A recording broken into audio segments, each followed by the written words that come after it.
Before we begin, good morning. Good morning.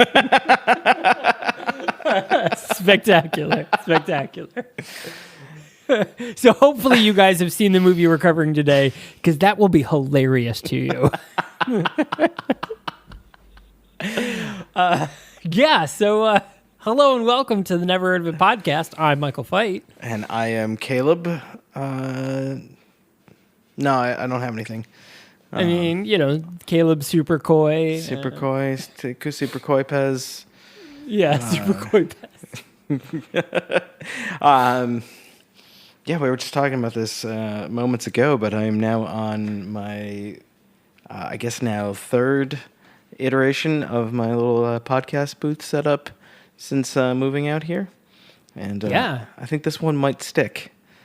I like this one a lot. Now that you do 2 podcasts a week, I think this is really good. It feels a little bit more intentional. I figured out that there is a spot on the windowsill that the clamp for the microphone boom fits on perfectly.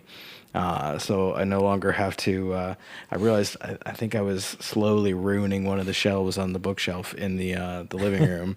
And plus, even though like obviously we can't have the TV on while we're recording, still just like in the way, like standing by the TV.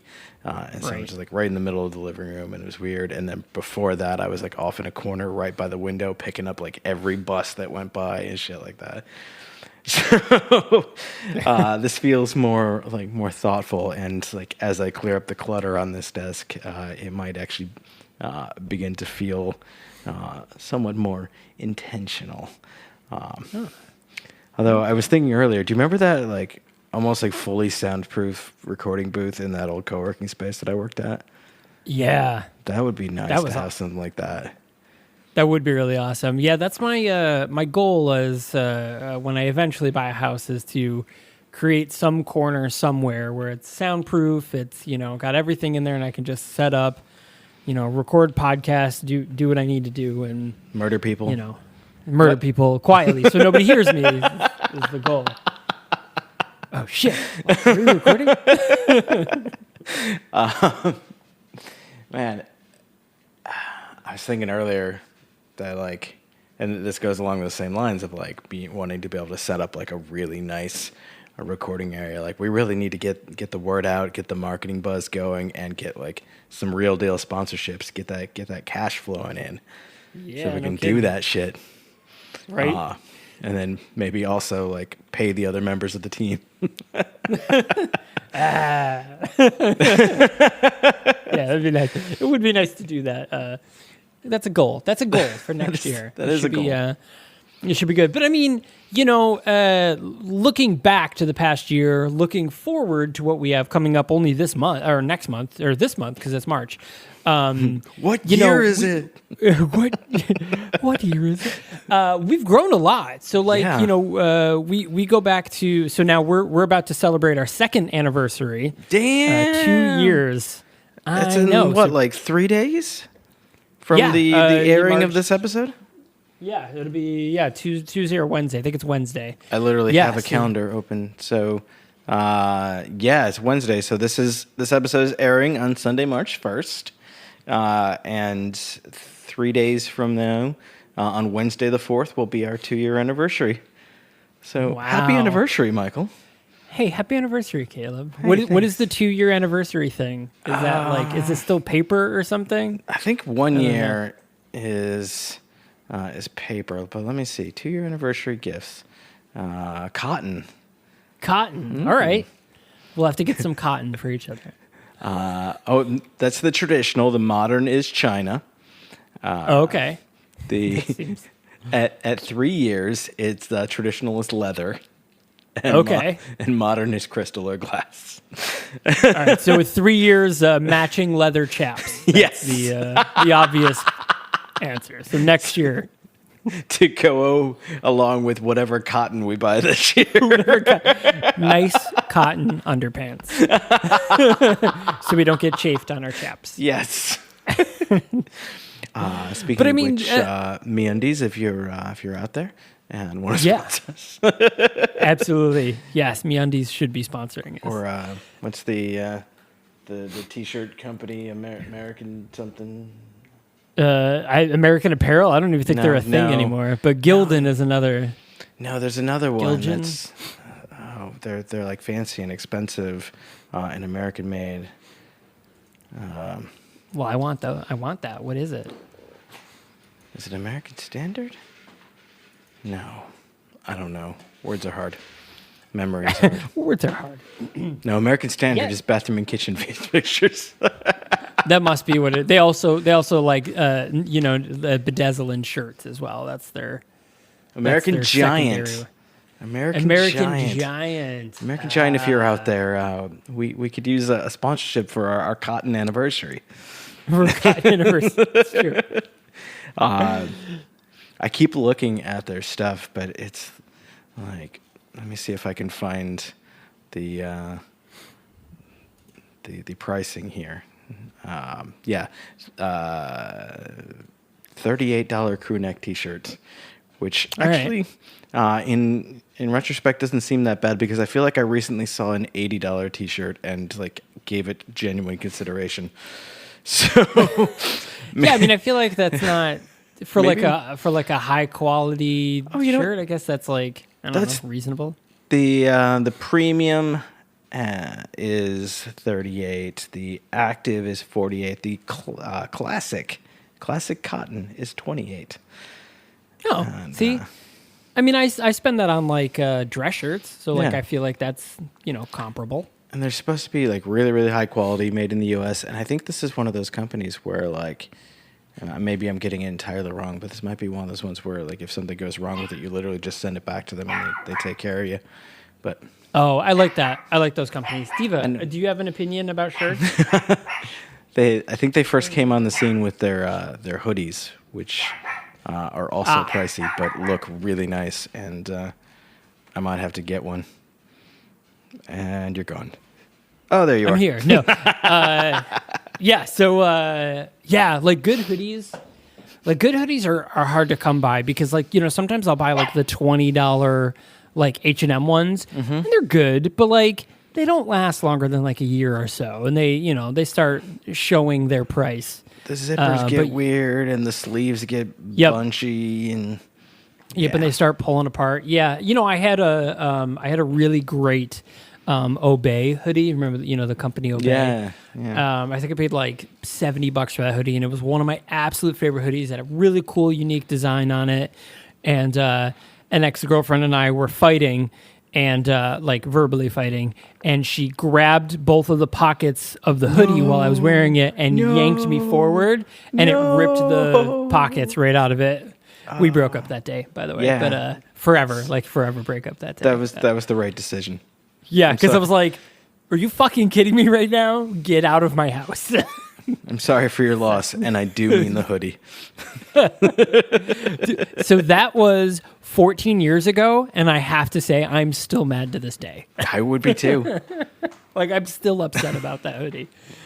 So, in this our year of transitioning from paper to cotton, we crossed the 100 episode mark. Yep. We celebrated that in style with our D&D team and our friend and sometimes co-host John Ryan as the guest host and DM on that. That was a good time.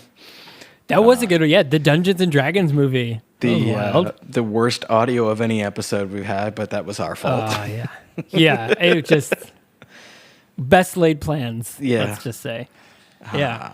Yeah, what else? We broke the 10,000 listens mark. Yeah, we hit that. We smashed that. I think we crushed that Several fairly times. early on because we started the year at like celebrating the 5,000 mark, I believe, and then within like a few months we were double. It was insane.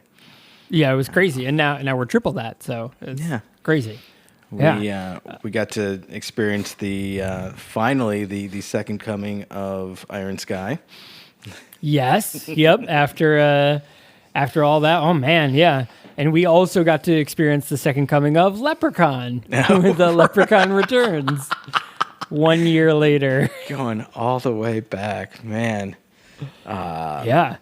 It's been crazy. So, I mean, we had some really cool guests last year, too. Like, we introduced Kitsy as our sound engineer, and Kitsy came on and did a trip to the moon and Destination Moon. Which was some of their episode. favorites. Great, fantastic episode. The Moonisode. The Moonisode. Yeah, that was right, the Moonisode. Then we had our friend Jordan on, who we did the film Enemy with Jake Gyllenhaal, which is a wild fucking movie. That shit was so trippy. That was such a crazy movie. And then we did Dwelling with Kyle Mecca. Kyle Mecca, the director and writer of Dwelling. I loved getting perspective on a movie like that from the director, from the writer, and someone like intimately involved in it. Because all the time we're like, what the fuck were they thinking? And that was our chance to say, Kyle, explain yourself. And he did. And he did. And it was like, you know, a lot of it is like we tried really hard. You run out of money, you run out of time, and, you know, we get it. So, Kyle, you did a great effort. We love Kyle. So, yes. Yeah, I think I'm working with Kyle again soon. And that was, Yeah, that was a whole month of guests. We capped it off with another appearance from John doing Zatoichi. Yeah, Zatoichi. Yeah, which is a great samurai. A samurai film. But it was fun. I actually liked it. I thought it was really fun. I like Zatoichi. It was a lot of fun. Yeah. We I think at least twice had an accidental overlap with our friends at Good Morning Nancy. Because we both did very recently. We did The Love Witch. But back in June, over the summer, we did A Girl Walks Home Alone at Night. Yes, which is just such a good movie. Both of those were so good. I know. Oh man, A Girl Walks Home Alone at Night is one of those movies that I reflect on often. And especially with some of the movies we've covered, there's only a small handful, but there's a small handful of films that I think back on. I'm like, oh man, like. What a great movie! Like, I'm so glad we got to talk about that. I'm scrolling through, look at it, and like, I'll ask you before I say mine. What was your favorite from the year? Like, whether it be favorite episode or favorite movie or whatever. This is really tough for me because there's a lot of like my favorites on here. But I have to say one of the ones that I love the most, and I talk about this film very often, and I always recommend it, is The Men Who Killed Hitler and That Bigfoot. Absolutely. I mean, I think about this movie all the time. I think about like so many aspects of this movie that were just like, you just built such a great story. Like you felt that character. You felt everything he said, did. Like you were just in it. And I love that. And I think it was a perfect example of you can take a really off the wall idea, something really like it, without giving you, first off, without saying Sam Elliott's the fucking main character, if I just said the name of that movie, you'd be like, well, that sounds like the stupidest fucking movie ever. But like, it just shows, shows that you can come up with an insane idea and still make it a great piece of cinema. Absolutely. I would go so far as to say that not only is that one of my favorite movies that we've watched, but it's one of my favorite movies that I have watched, just period. Like, it was that good. So I'm glad that you said that as well. I feel like one of my favorites to record from this past year was Machine Girl. Yes. And so much of that because, we got a chance to be like all in the same room again, you, me and John, but also like revisiting like that for me was one of the movies that really like just ignited my love-hate relationship with this type of cinema. with Tokyo Gore type. Yeah. Yeah. Oh man. Yeah. That was fun. Yeah, we've done a lot. I mean, like, we ended the year last year with Anna and the Apocalypse and the Hebrew Hammer, which are now two of my now favorite holiday. I was never really a Christmas movie fan. And now those are two of my favorite Christmas movies, is Anna and the Apocalypse, Hebrew Hammer. And Anna and the Apocalypse, I have most of the songs from that on my playlist, like normal playlist that I listen to like all the time. Still, those songs get in my head. Yeah. Like we were reviewing Penelope had the wiggles. She was trying to get like up and speak into the microphone a moment ago. I was like, no, get out of the way. She had an opinion. We were reviewing a record for Left of the Dial a few weeks back, and there was one song where like the structure of the chorus just made me think of a musical, and all I could think of was like, this would be like a really great song in like a contemporary musical, just because the way that they structure the phrasing and the melody. And I just kind of started rambling and babbling, and I was like, but you know what I mean, right? And Casey was just like, yeah, but like, I usually know what you mean, but you kind of sound stupid right now. You'd be like, I promise this is what's up. That's cool. But yeah, so it's been a cool year.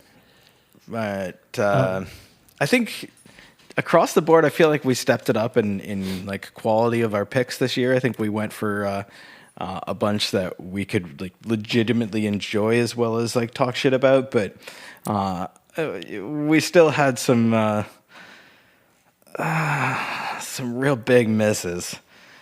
Fucking Cannibal Cop. Cannibal Cop, Dollman versus Demonic Toys. Yep. Don't fuck in the woods. Don't fuck in the woods. I was literally thinking about Dollman versus Demonic Toys the other day.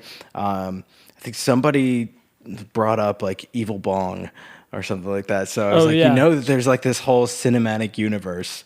They specifically brought up the Puppet Masters movies, and I was like, there's this whole cinematic universe with the Puppet Masters and Dollman and the Demonic Toys and like the Ginger Dread Man and Evil Bong. Yeah, like, it's just fucking batshit and doesn't make any sense at all. Yeah, it's fucking wild. Yeah, all those full moon features are just what a weird little world that is. Yeah, and then, just recently this year, we've done some pretty crazy ones. We did Teenage Space Vampires, the Velocipaster, of course. Oh my God, so good. and that's another example of kind of the other side of the coin of the man who killed Hitler and then the Bigfoot, is that they took an insane idea and made it a great piece of cinema. And then Velocipaster took an autocorrect mistake and made it just an insane piece of film that's just, it was very insanely self-aware and actively tried to get you to be like, what the fuck, So like, that's that other side of the coin, is like, it's possible, films like Cannibal Cop could have gone either way. And they tried to make it serious, but they couldn't do it right, and it just ended up being just bad as opposed to lovably bad like Velocipaster, or a great work like the man who killed Hitler and then the Bigfoot. Yeah, I feel like the back half of this year we really like started delving into some sword and sorcery more than one year. So I guess in year one we did a few with the Deathstalker movies and stuff like that, but. Yeah. I mean, with Dudes and Dragons, and then last week's Wizards of the Lost Kingdom, and of course Dungeons and Dragons, we've really revealed just how bad that genre was, particularly in the 80s. Yeah, that whole Roger Corman explosion in the 80s that everyone tried to copy Conan the Barbarian and stuff, but they only used footage from the first Deathstalker. Yes. In like 5 movies, they're like, I don't know, just use the B-roll from Deathstalker. I'm like, are you sure? They're like, we've got it formatted somewhere. Just fucking put your shit in between all the footage. It'll be fine. Take out the exposition of Deathstalker and put it in your film, and you'll be fine. That's spectacular. I mean, thinking about what we've got coming up on the calendar, just for the remainder of this month, as well as like what we've talked about for future months, I think we're definitely not slowing down. But this was a hell of a year, so like cheers to that.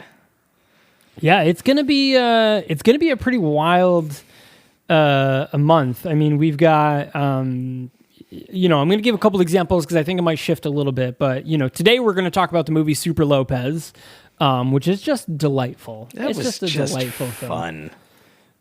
Very enjoyable. We've got Bloody Bloody Bible Camp next week. So that's a movie. And then we've got a couple that we're going to throw out that might be either March or may stretch into April. But we have like El Monstro del Mar, a really great Australian horror film about a creature from the deep type thing. Nice. We've got Blood Scarab coming up. Blood Scarab is kind of a modern take on Elizabeth Bathory. So that one's going to be kind of interesting. We've got Liza the Fox Fairy, and I've already seen Liza the Fox Fairy, and that one might end up being in April, and so will Blood Scarab or however it shakes out. But Liza the Fox Fairy is going to be really cool. It's a very etheric film. I think it's going to be another one of those like hidden gems. Yeah. But it's a really kooky film. But I really really enjoy this one. And then of course I'm gonna shamelessly self-promote. We're gonna do Big Time Adolescence, which came out of the studio I work that I run now. So Syracuse Studios produced the film Big Time Adolescence, premiering in theaters and on Hulu in March. Stars Pete Davidson, Griffin Gluck. It's gonna be cool. So I think we would be remiss if we didn't take a moment to talk about it's been a couple weeks since you and I actually sat down and recorded an episode, and in that time you have started a new job. And I'm now the operations coordinator for Syracuse Studios here in Syracuse, and we are a full film studio that we rent out to a bunch of different production companies. So Big Time Adolescence is that film was done by the production company American High, which I've done a few of their films as well. But this is we're actually releasing 3 films in March. We have Holly Slept Over, which is coming to digital. That stars, it's Missandei from Game of Thrones, and be damned if I can remember her actual name. But Holly, so Holly Slept Over was actually the very first film we ended up doing, and that's Natalie Emmanuel. So Natalie Emmanuel, who played Missandei in Game of Thrones, she stars in Holly Slept Over. Awesome. We have Banana Split coming out, which stars Dylan Sprouse and Hannah Marks, we've talked about one of her films, Slash. So that's coming out to digital and theaters in March. And then, of course, Big Time Adolescence, which comes out in about 2 weeks in theaters, and then at the end of the month on Hulu streaming. And that's the first of our big Hulu deal that we got. Yeah, because your company did strike a big distribution deal with Hulu, right? So you're going to have a bunch of like Hulu exclusives, essentially. Yep. So Big Time Adolescence was like the big one, and then we're going to do 8 more films with that are going to be Hulu originals. We're the first Hulu original films ever. So the very first one that's going to be coming up soon is the one we just finished up with Vince Vaughn called The Binge. That's awesome. Which is going to be really cool. So that one, I got to work directly on that film, so that was cool. And it's going to be insane. Yes. The Binge is, don't have a release date yet, but that one will be on Hulu probably this year. But it's going to be absolutely insane because the premise of it is insane. So I'm really excited for that. Now's the chance, all you Spotify listeners out there, if you haven't yet taken advantage of the deal to get yourself some free Hulu, fucking get on that so you can watch all these dope-ass movies coming out of Syracuse, New York, of all places.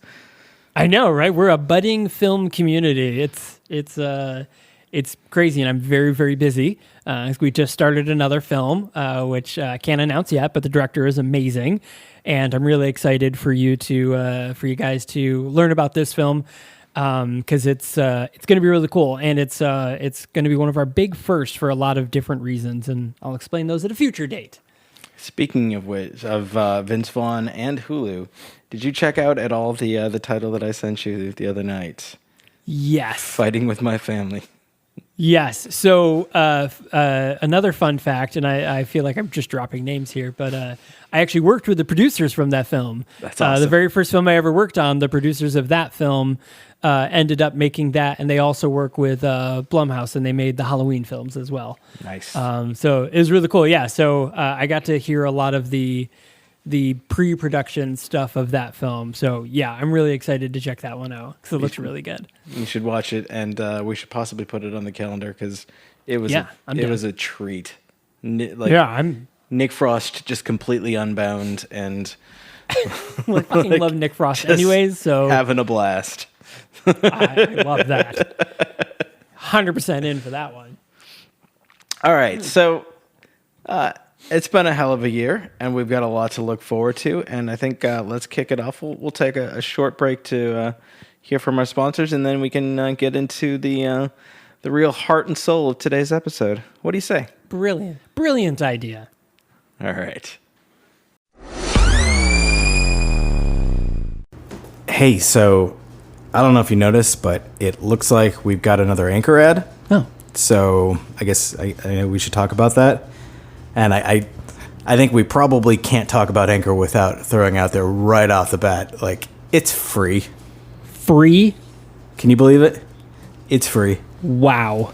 And I hear that there are creation tools that allow you to record and edit your podcast right from your phone or computer. And if you're lazy like us, Anchor will distribute your podcast for you. So it can be heard on Spotify, Apple Podcasts, and I think some more too. I think many more. That's fantastic because it's so much work going to all of those platforms. It's so much. And you could make money from your podcast with no minimum amount of people. So if you only have one friend that listens, you can still make some cash. Like us. Yeah. And, it really is everything you need to make a podcast just in one place, one-stop shop. Wow, one place. Well, you should go ahead and download the free Anchor app or go to anchor.fm to get started today. Like right now. But, I mean, after the episode. Hey everyone, I'm Kitsy. And I'm Caleb, and this is Left of the Dial, a music podcast. Every week, we each dig into our collections for a record we love, or a new record we're excited about, and talk about it. We'll share clips of songs that stand out to us, and discuss why we chose each one, what we love about it, what we don't, and why the record was important to us. Hopefully, we'll find some new music to love with every episode, and maybe you will too. So join us every Friday for new episodes at leftofthedial.fm, or wherever podcasts are sold.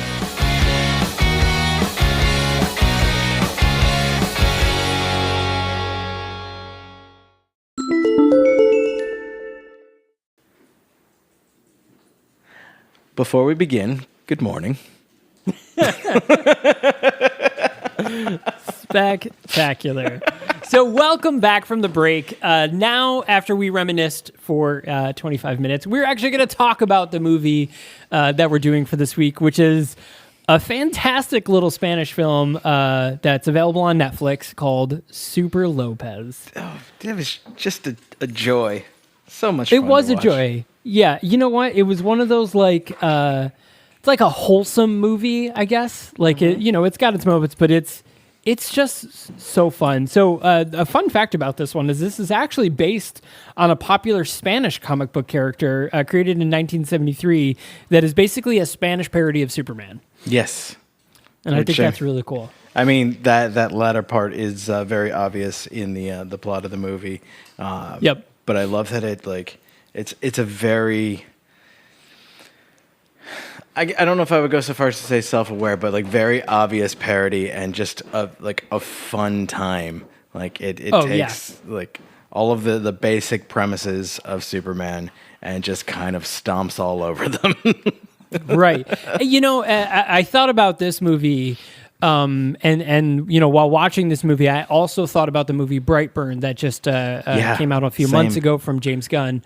And it's kind of the same idea as like, what if, so like we all know the story of Superman, sent from another planet, crash lands here, and then grows up wholesome all-American boy, but Brightburn and Superlópez take it in two opposite directions that I think are both plausible like scenarios as well. Because yeah, Superman grew up and he fights for truth, justice, and the American way, and I'm morally right on all things, But then you got Brightburn. It's like, yeah, but what if Superman is like, no, fuck you, dude. I can literally burn through metal. I am invincible. I will destroy your town. Like, what if he's a bad person? Because that was a possibility too. Because sometimes, people just turn out bad.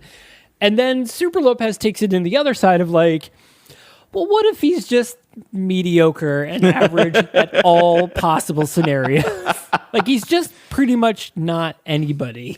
Listen, superheroes come from America or England or Japan or I guess maybe Germany, but a Spanish superhero, that's the most absurd thing I've ever heard. Direct quote from the movie, by the way. So, and it's just great, and it's funny because, Lopez gets drilled into his head right from the beginning that, people from Spain, like, to be a good Spaniard is to be mediocre at all things. That's like the Spanish way of life. To just be average, to not stand out. And like if you stand out, they'll just grind you down. The tallest poppies get cut down. Yes. Which when he first said that, Juanito's father says this, I thought he said the tallest puppies, and I was like, oh, that's actually a really sad analogy, and you probably shouldn't use that. But then I realized after it was flashed back to, I don't know, whatever. Sure. That he says poppies. I'm like, well, that makes sense, but also like, wait, opium? Wait a minute. Yeah. Poppies will make them sleep. Oh wait, is it the tallest fathers? Poppy. Poppy. Hey, Poppy. Fantastic. Yeah. So our story follows Juanito Lopez, wonderfully mediocre chap, who is created on a planet called Cheaton, which is a tiny little planet off, in the edges of the galaxy. The entire population is 250,000. The entire population of this planet in one city. Oh yeah, 250,000 in one.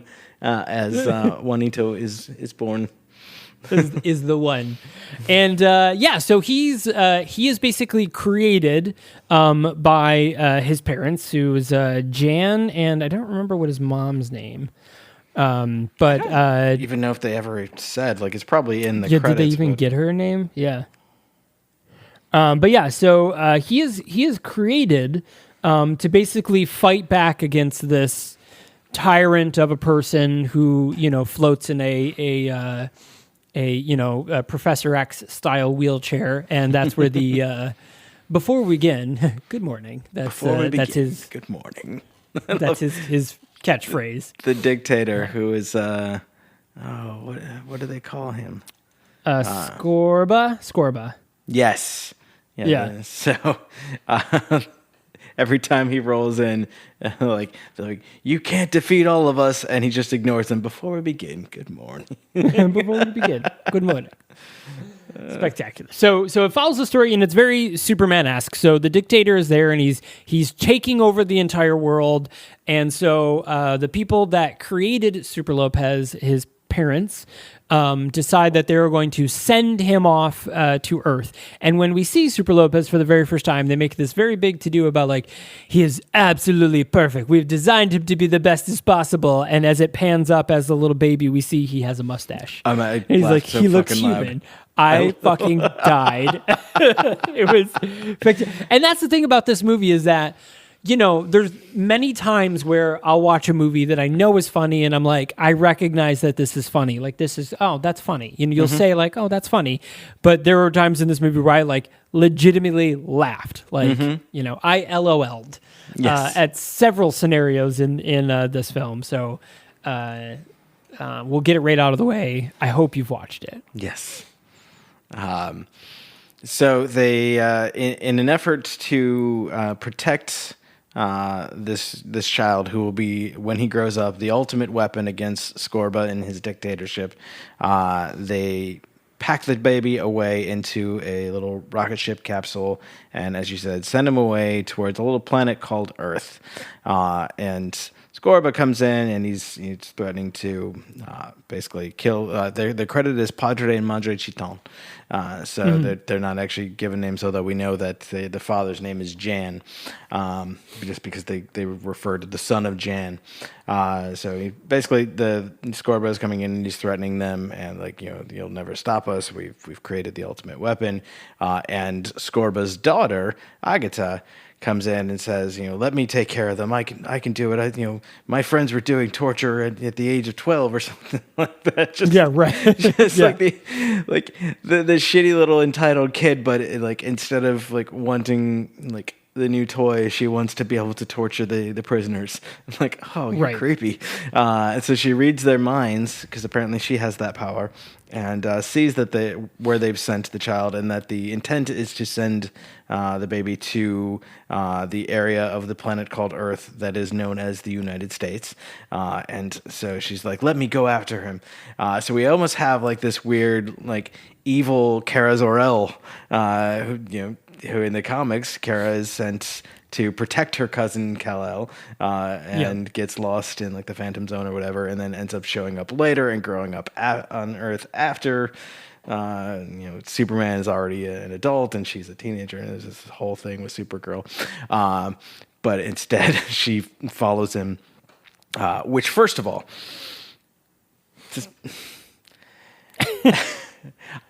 they put a baby in a rocket ship capsule. And I have the same problem with Superman, so don't think that I'm just picking on this movie. They put a baby in a rocket ship capsule and program a destination for a planet that they know exists but have never been to, and have no idea what actually exists between here and there as far as potential obstacles and whatnot. No food, no way of changing the diaper, no protection in case the rocket ship smashes into, I don't know, a stray asteroid or a comet or moon. Just no baby in space. And then 10-year-old gets in the same capsule and follows afterward. Again, no food, no way of using the restroom, and just all alone by herself.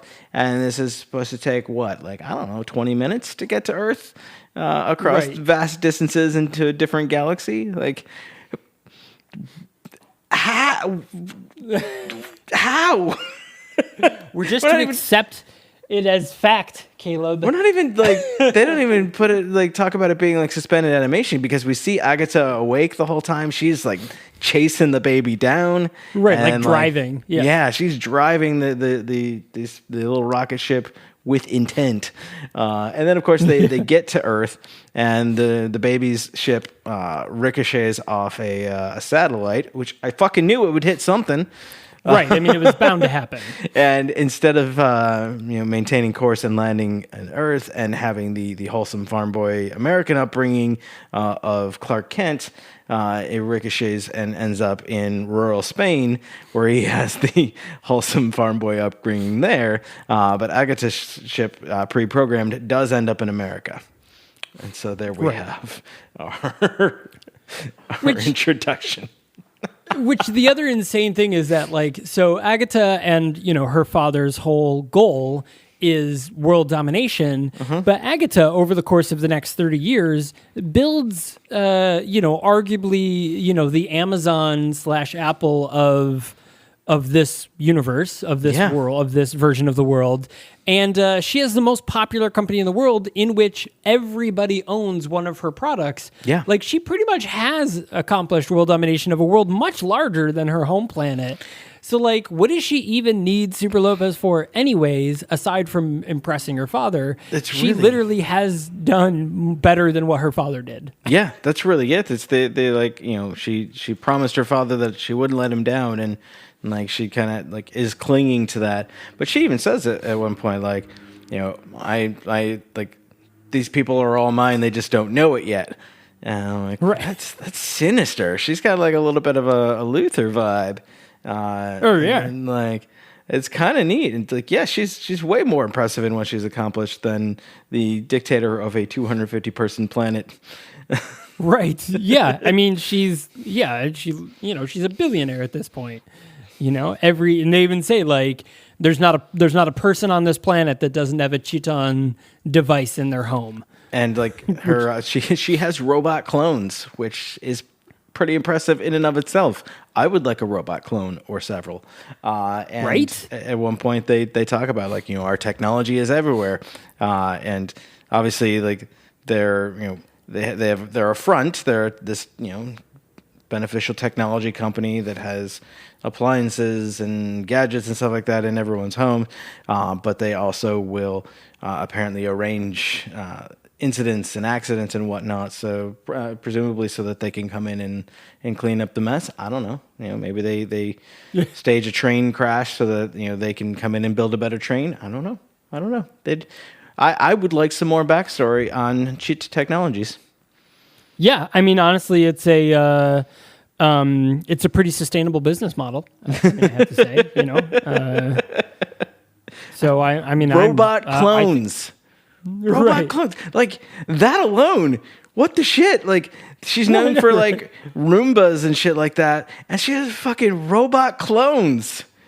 Well, that's the other thing too. Is like, so she builds an entire army of robot clones in America, and she has a lot of them. Including one giant robotic monster. Like, how hard would it be to just send that shit back to her planet and be like, hey, I built you a robot clone army. Mm-hmm. We're going to conquer this planet in a day.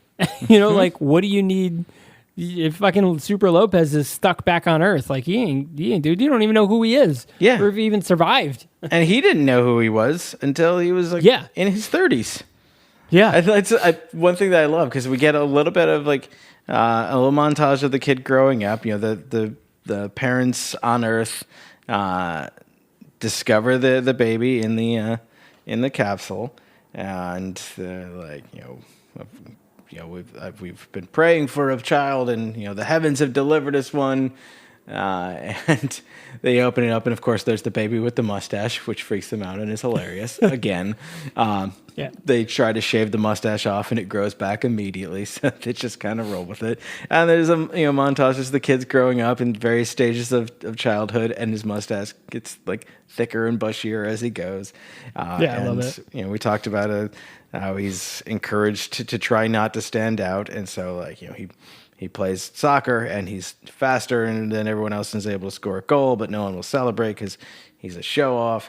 Another kid while he's taking a test thinks that he's like copying off him, and so the kid flips over his paper, and so he like discreetly burns it with his heat vision and all this stuff. But like all this time, like he just thinks that he can do weird shit. Like there's like the parents somehow successfully hide the ship from him in the garage, just like behind a rolling like shelf covered in a tarp. Like, inquisitive kid's not going to find that. Right. But he doesn't, because a tall nail is just asking for a hammer. Yeah. And so protruding nail. Yeah. We see roughly 10 years old is the last time that we see him as a kid, and then 10 or 20 years go by, and he's an adult. He's gone through college, and now he's got himself a boring office job, and of course he's perpetually late. Which there's a great moment later where the HR guy from this company, who's Juan's friend Jaime, finds out about his powers, and they're like, you can fly and you're still late every day. Which is also great. So one of the moments that was funny with the parents early on when the rocket lands, the dad, as he's walking up to it, he's like, I think it's a meteor or a meteorite. I can never tell the difference. I'm nervous. I'm nervous. I'm sorry, I'm nervous. I'm sorry, I'm nervous. Very funny. It's coming up behind them, and you just see like a bright light in the mirror, the side view mirror, and he's like, I see this guy. He's speeding up on my tail, and he's flashing his brights at me. People like this are always driving dangerous. And then like suddenly the rocket like whips past them and crashes, and almost runs them off the road. Like, ah!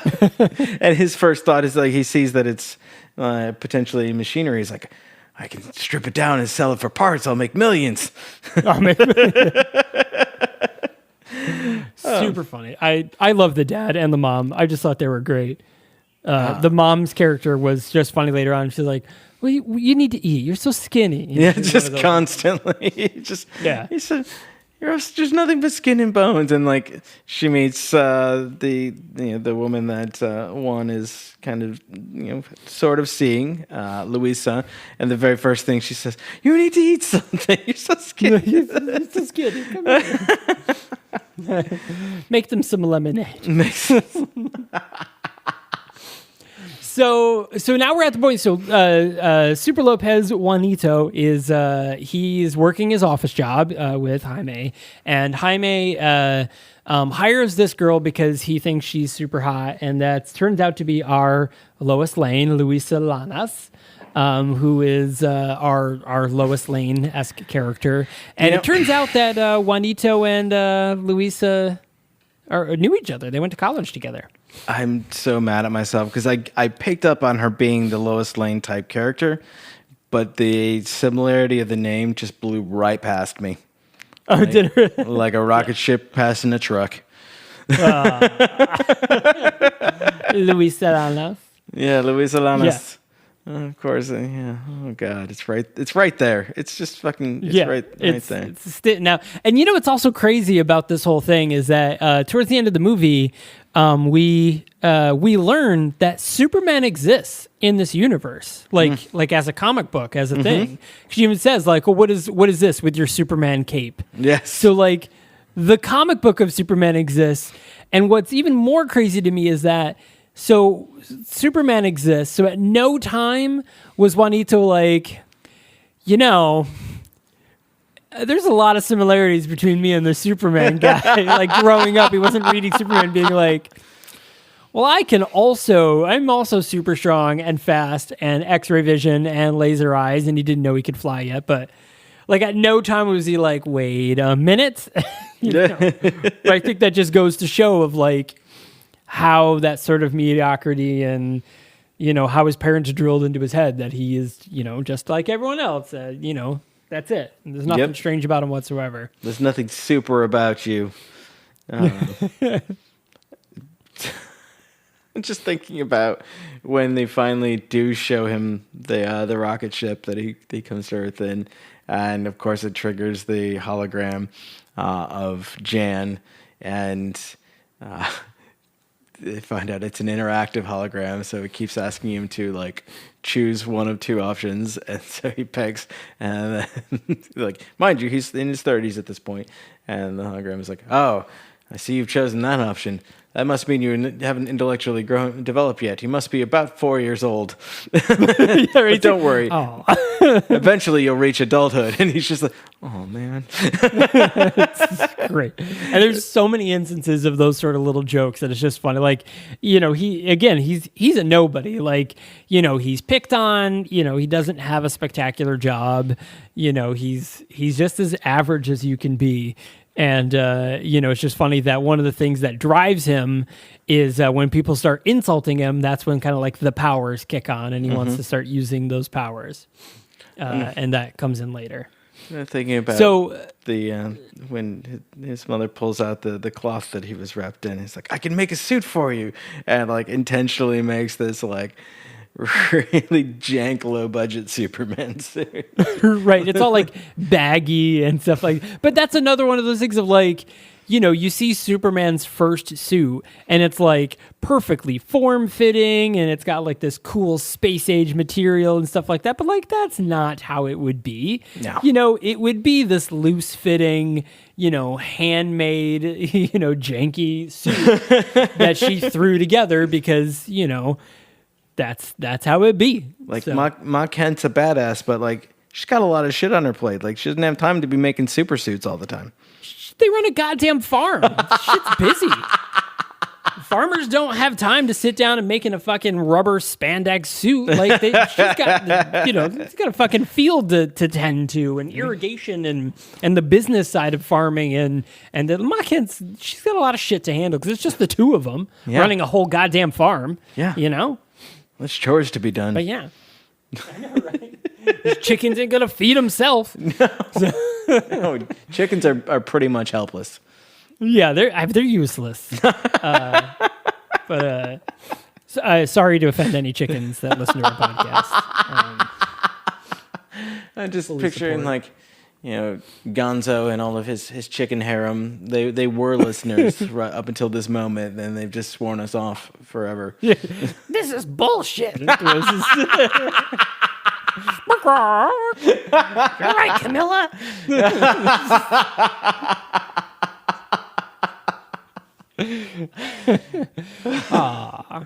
Gonzo. So at this point, it's now, Lopez is in the future, in the present. He's in his 30s. He's well established. We learned that, Chitan is a very successful company. And so Lopez is, going about his day, and he's about to take the train home, and he finds out, we hear that the train has currently lost its brakes. And it's malfunctioning, so it's just, it's literally just gonna, subway, it's gonna crash. So it kicks into hero mode, and he's like, shit, I gotta go save this train. So, he runs at super speed, stands at the end of the tracks, holds out his hands, and is ready to stop this train. And of course, the train just smacks right into him, and he ends up. The driver's like, "What are you doing?" He's like, "I don't know." And he just pinned to the windshield. So eventually, he comes up with this great idea to basically create a rubber band to catch the train at the very end, and then he's gonna kind of catch it as it gets to him. So of course what happens is, as he's speeding towards him and he's at the end of the track, the train hits the giant rubber band thing, and he completely misses catching it, and it rubber bands, flies backwards, which eventually it stops. And he just has that casual moment of like, he's looking around as everyone's looking at him while like this train now just got shot back into the tunnel, and he just kind of like casually, lifts his collar up and grabs someone's hat and puts it over him and just like do and leaves out of the train station.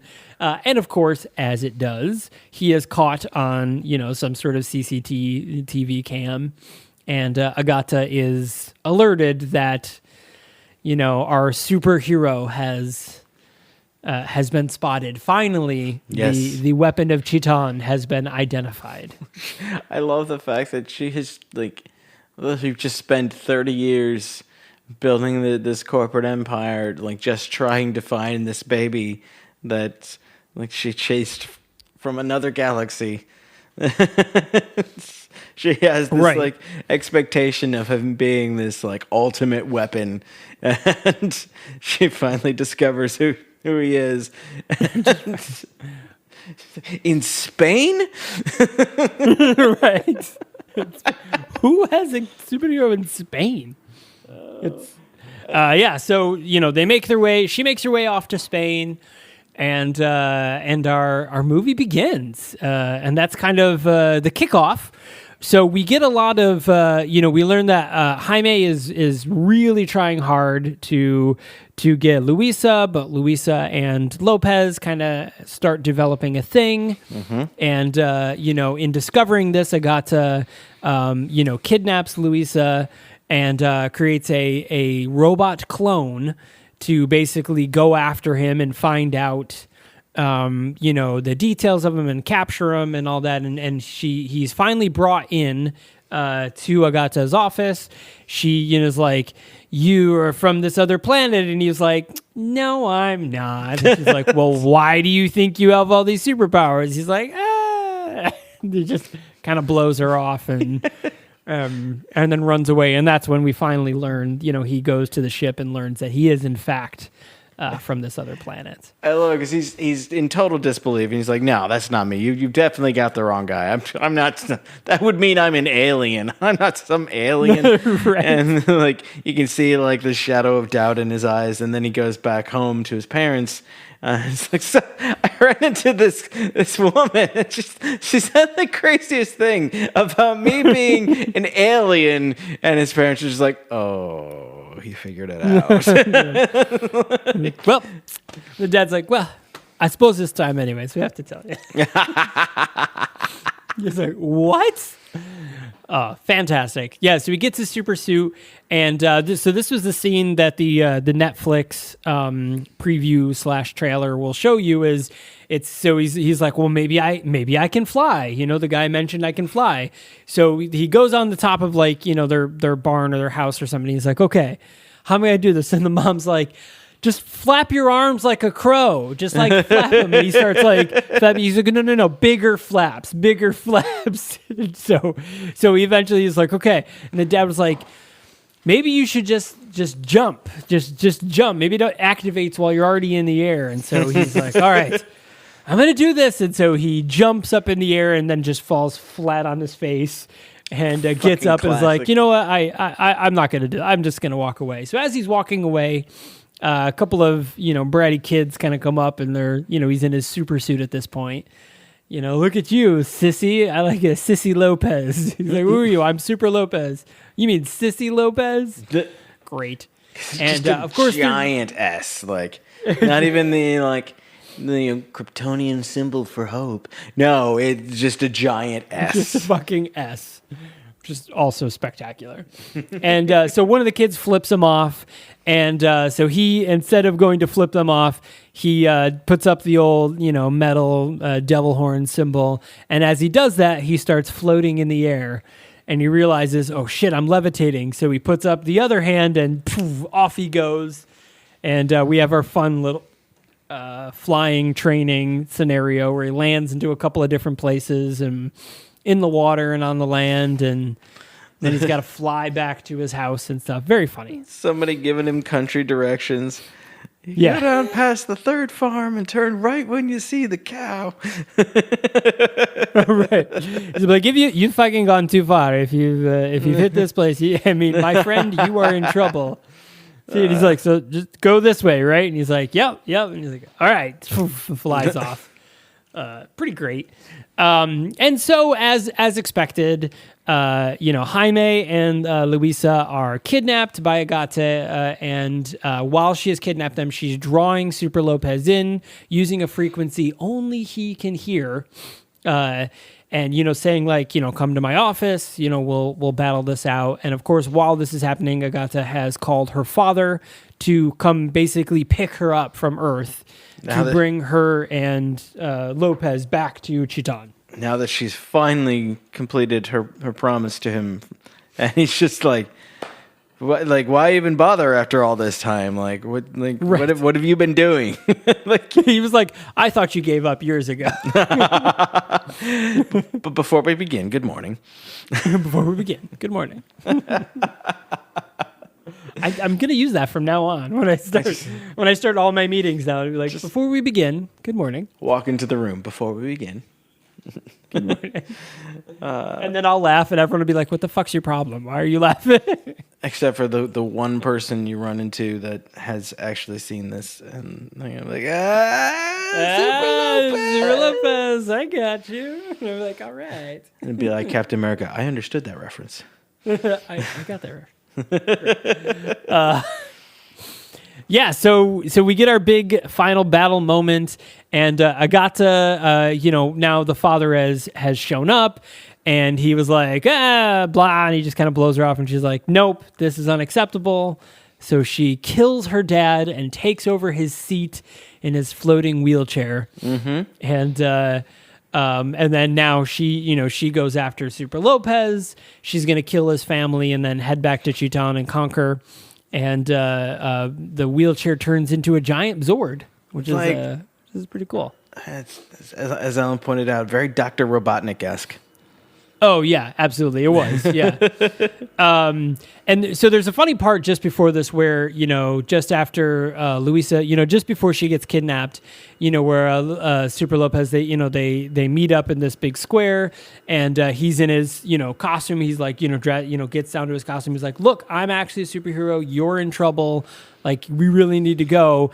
And he ends up getting kind of confronted by all the other, superhero photog people. So if you ever go to Times Square and there's all the people dressed up in the very shitty superhero costumes, and you can take photos with them, and then you pay them, to get the photo. He basically runs into a bunch of them. And the Spider-Man of the group gives him the most trouble. and the Spider-Man's mask gets torn off, and we see that he's basically a fatter version of Lopez with the mustache and everything. So that's a fun little moment, and we'll talk about that in a second. But so now, flash forward, this is the end of the movie. Lopez is fighting the big robot, and the battle ensues. It's funny. He saves the day. And, they're like, all right, well, we got to send, you got to go back to Chiton and save the planet and conquer the world. And, of course, he doesn't want to go. So he sends back the Spider-Man impersonator instead in his place to be Superlópez of that planet. So it then flashes to a scene of the planet shown from space where, previously it said Planet Chiton, dictator, Scorba, whatever. But this time it changes to leader, Jefferson Noruega. That's how we learn Spider-Man's name. Which is fantastic. Did you stick around through the end credits? Oh, of course I did. You kidding me? The Lord of the Pacifiers? So we're absolutely not going to spoil these because, as with any good superhero movie, if you watch the movie, which you should also watch through the credits. There is a mid and end credits scene for this movie, and very much worth your time. One seems to potentially set up a Superlópez cinematic universe. The other is just funny. Yeah, and so this movie came out in 2018, so it is very possible that there will be a sequel to this movie. But so the budget of this film was 7.3 million euros, and its worldwide gross was 14 million American dollars. And it made 2.6 million in Spain. So I would say it did good. This film definitely did good. It was very well. So again, this is kind of a take on a very famous Spanish series. The cast of this film is great. Danny Rivera is the guy who plays Juanito Lopez, Superlópez, and he's been in some pretty big films in Spain. Only Spanish films that I can see. But he's a pretty well-known actor. So we've got him, and then our Luisa Lanas, who is played by Alexandra Jimenez, also has been in a bunch of movies, a bunch of Spanish movies. So this cast was nothing to scoff at. No. Yeah. So I mean. An obvious spoof schlocky parody movie, but still well made and well acted, and it doesn't come across as a bad movie. It comes across not at all. a good. Well, I mean, it's still a bad movie, but it's supposed to be, and It is a very good version of a bad movie. I would be curious to get the Superpod guys' perspective on this, given how much they hated Spaghetti Man. Yeah, I know. I feel like they would enjoy this one as a fun take on Superman, but we'll definitely have to ping them on this one. I would love to see their take on Superman. The fact that it is also based on a comic book too. Yes, so, which I love. I love that it's a real thing. I don't think I realized going into it until I read something about it, after the fact that it was a comic book, and I think that's pretty dope. Yeah, I think it's pretty fantastic. I'd be very curious to read at least a couple issues to see if it's just as funny as the film.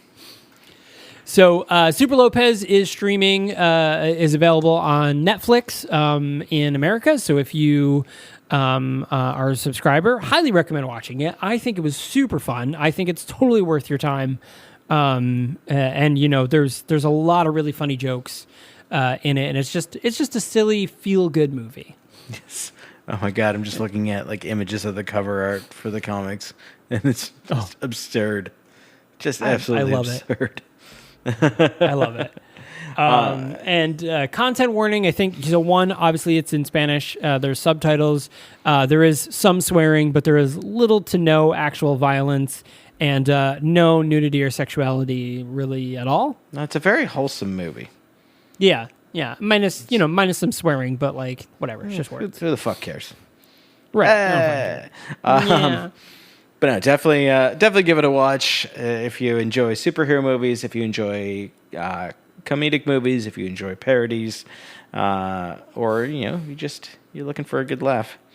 Yeah. And if you understand Spanish and can find yourself a non-dubbed version, that would probably be really interesting. The version that we saw on Netflix, streaming on Netflix, was dubbed. Which, mine wasn't dubbed. Mine was in subtitles. See, this happens to us every now and then. I love that. I got to experience the dubbed version, which was hilarious. Okay, see, I got to hear. I was listening to the Spanish version, so I got to hear the Spanish with the Spanish subtitle or the English subtitles. Excellent. I wonder if that's something a setting that I have enabled that you don't, because I feel like that happened also this year with wasn't it Guardians that? Guardians. Yeah, where I listened to it in Russian and you had the dub. Yep. So yeah. Which is maybe I have a setting enabled to favor dubbed versions over subtitles. So I think if you set it once, it defaults to that every time. But if you go once you hit play, you can swipe down on Apple TV. This is swipe down, and you can change all the stuff. And I think it just stays at whatever you have it at. So interesting. Because but since I watch so much anime, it's always on the foreign language. I don't mind subtitles. In fact, in some cases, it's almost preferable. It engages the part of my brain that appreciates reading. Right. But with a movie like this, especially that's just goofy, I love how over the top the dubs can be.